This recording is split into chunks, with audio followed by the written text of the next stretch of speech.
반갑습니다, 여러분. 이를테네 시간, 오늘은 이사야서 43장입니다. 한국인들이 좋아하는 성경 구절 조사한 것을 본 적이 있습니다. 그 가운데 탑 순위에 드는 말씀이 있는데요. 그 말씀이 바로 오늘 본문의 내용입니다. 함께 읽어보시면 왜 많은 한국 사람들이 이 구절을 그렇게 좋아하는지 동의하게 될 텐데요. 야곱아, 너를 창조하신 여호와께서 지금 말씀하시느니라. 이스라엘아, 너를 지으시니가 말씀하시느니라. 너는 두려워하지 말라. 내가 너를 구속하였고 내가 너를 지명하여 불렀나니 너는 내 것이라. 내가 물 가운데로 지날 때에 내가 너와 함께 할 것이라. 강을 건널 때에 물이 너를 침몰하지 못할 것이며 내가 불 가운데로 지날 때에 타지도 아니할 것이요 불꽃이 너를 사르지도 못하리니 대저 나는 여호와 내 하나님이요 이스라엘의 거룩한 이요 내 구원자임이라. 들으시는 여러분의 마음 어떠하십니까? 마음이 뿌듯하고 따뜻해지고 자기 자신이 소중한 존재라는 생각이 들지 않습니까? 이 말씀 속에서 하나님은 우리를 얼마나 사랑하시는지, 우리를 어디까지 책임져 주실 것인지에 대하여서 분명하게 말씀하고 계십니다.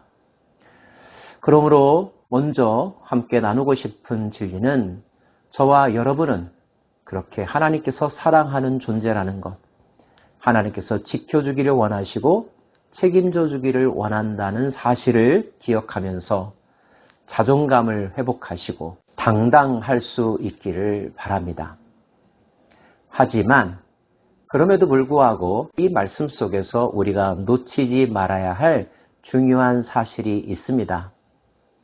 우리를 향한 하나님의 사랑, 저는 그것을 하나님의 편애라고 말하고 싶은데요. 그렇게 말하는 이유는 우리를 살리기 위하여 속죄물로 이집트와 구스와 스바를 내어주셨다는 것입니다.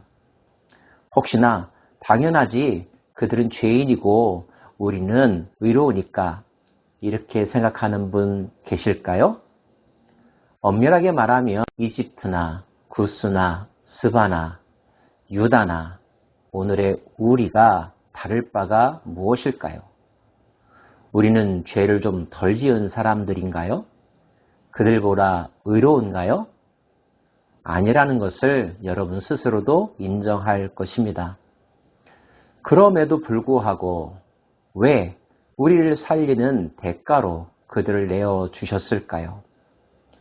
그래서 하나님의 편애라는 말을 하는 것입니다.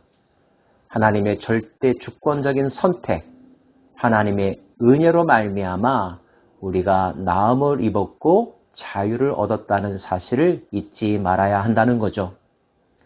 그러므로 하나님이 주신 은혜는 누리되 겸손해야 하며 감사해야 하며 우리 대신 대속물이 된 사람들에 대하여 섬김의 빛, 사랑의 빛을 지고 있다는 사실을 잊어서는 안 될 것입니다. 혹시나 사랑받음에 쉼취해서 독자들이 보이는 오만함, 거만함, 당연하게 모든 것들을 여기는 특권의식을 가져서는 안 된다는 것 마음속에 새길 수 있기를 원합니다. 그렇다면 하나님은 왜 그 많은 사람들 가운데서 유다 백성들을 살리셨을까요? 그리고 살려준 그들에게 하나님께서 기대하는 것은 무엇일까요? 나 여호와가 말하노라 너희는 나의 증인, 나의 종으로 택함을 입었나니 이는 너희가 나를 알고 믿으며 내가 그인 줄 깨닫게 하려 함이라. 나의 전에 지음을 받은 신이 없었느니라 나의 후에도 없으리라. 나 곧 나는 여호와라 나 외에 구원자가 없느니라. 내가 알려주었으며 구원하였으며 보였고 너희 중에 다른 신이 없었나니 그러므로 너희는 나의 증인이요 나는 하나님이니라. 여호와의 말씀이니라. 과연 태초로부터 나는 그이니 내 손에서 건질 자가 없도다. 내가 행하리니 누가 막으리요. 하나님께서 우리에게 기대하시는 바는 우리가 그분의 증인이 되는 삶을 사는 것입니다. 그분이 어떤 분인지를 깨닫고 그분이 어떤 분인지를 온 세상에 증언하는 것. 이것이 하나님께서 우리에게 기대하시는 바라는 거죠. 그 하나님에 대해서 좀 더 구체적으로 살펴볼까요? 나는 여호와 너희의 거룩한 이요 이스라엘의 창조자여 너희의 왕이니라. 나 여호와가 이같이 말하노라. 바다 가운데의 길을 큰 물 가운데 지름길을 내고 병거와 말과 군대의 용사를 이끌어내어 그들이 일시에 엎드러져 일어나지 못하고 소멸하기를 꺼져가는 등불 같게 하였느니라. 너희는 이전 일을 기억하지 말며 옛날 일을 생각하지 말라. 보라, 내가 새 일을 행하리니 이제 나타낼 것이라. 너희가 그것을 알지 못하겠느냐? 반드시 내가 광야의 길을 사막에 강을 내리니 장차 들짐승 곧 승냥이와 타조도 나를 존경할 것은 내가 광야의 물을 사막의 강들을 내어 내 백성 내가 택한 자에게 마시게 할 것임이라. 이 백성은 내가 나를 위하여 지었나니 나를 찬송하게 하려 함이니라. 하나님의 증인으로서 하나님을 찬송하는 삶을 사는 것, 이것이 하나님께서 우리를 구속하신 목적입니다. 에베소서에는 이런 말씀이 있죠. 우리는 그의 만드신 바라 선한 일을 위하여 지으심을 입었나니. 예수께서 우리를 다시 한번 창조하셨고 우리로 하여금 선한 일을 하기를 원하신다는 거죠. 가장 선한 일은 무엇일까요? 하나님을 아는 것입니다. 하나님을 찬양하는 것입니다. 하나님의 증인으로 살아가는 것입니다. 말로만이 아니라 우리의 삶 전체로 말이죠.